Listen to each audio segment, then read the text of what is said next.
জীবনে আর কিছু পারি আর না পারি ভাই, বাইক রাইডটা খুব পরিমাণে করতে পারি।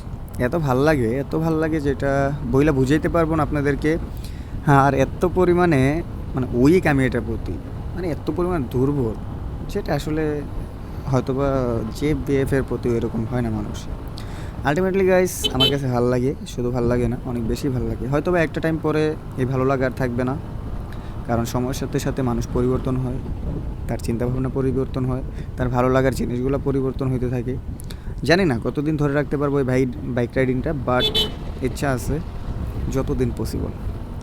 সো যাই হোক এভরিওয়ান, কী অবস্থা, কেমন আছেন সবাই? আশা করি সবাই ভালো আছেন। দোয়া করি ভালো না থাকলে আল্লাহ তাআলা আপনাদেরকে সবসময় ভালো রাখুক, কারণ আমার ভিডিও দেখার জন্য হলে আপনাদেরকে ভালো থাকতে হবে।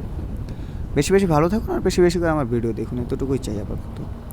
জি হ্যাঁ, মজা করলাম, ভিডিও না দেখলেও প্রবলেম নেই, বাট আল্লাহ আপনাদেরকে সবসময় ভালো রাখুক, এটা আমি একান্তই কাম্য, এটা আমি সবসময় দোয়া করি।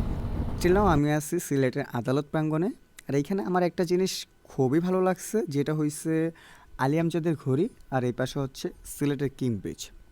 আর এই দুইটা জিনিসের সাথে আমরা সিলেটিরা খুব বেশি পরিমাণে পরিচিত। আমাদের একটা ইমোশনের জায়গা বলতে পারেন, এগুলো আমাদের ইমোশনে, এগুলো এখনও পর্যন্ত গেঁথে রয়েছে, আই থিঙ্ক গেঁথে থাকবে সারাটা জীবন। কারণ একদম সিলেটি খুব ভালো করে জানে কিং ব্রিজটা তাদের কতটা পরিচিত, আলী আমজাদের ঘড়ি তাদের কতটা পরিচিত। কারণ হচ্ছে ভাই, সুরমা নদীর তীরে সর্বপ্রথম ব্রিজ এবং সবচেয়ে প্রাচীন ব্রিজ হচ্ছে এই কিং ব্রিজ, যেটাকে আমরা সিলেটিরা পুরান ব্রিজ হিসেবে এখন বর্তমানে চিনে থাকি। সো এই জিনিসটা ভালো লাগছে যে আদালত প্রাঙ্গণে এই জিনিসগুলোর নিদর্শন তারা স্থাপিত করে রেখেছে। আসলে এটা অ্যাপ্রিসিয়েট করার মতো, যদিও এটা অনেক আগে থেকে, বাট আমি এটা আপনাদের সাথে শেয়ার করতেছি, কারণ বেশ কয়েকবার নজর পড়লেও কখনো শেয়ার করা হয় না আপনাদের সাথে, কারণ অনেকেই আদালত প্রাঙ্গণে আসেন না, সো তারা তো এই জিনিসের সাথে পরিচিত না। তবে মজার বিষয় হইতেছে এখানে যে পানিটা, এটা রিয়েল, পানির মধ্যে মাছ রয়েছে, এটা আরও বেশি রিয়েল। বাস্তবিক করতে এই জিনিসটা বেশি ভালো লাগছে যে এখানে ওনারা মাছ ছেড়ে দিচ্ছে না, জীবিত মাছ। এটা আসলেই জোস, মনে হইতেছিল একটু ধরি মাছগুলা, বাট এটা তো আর পসিবল না।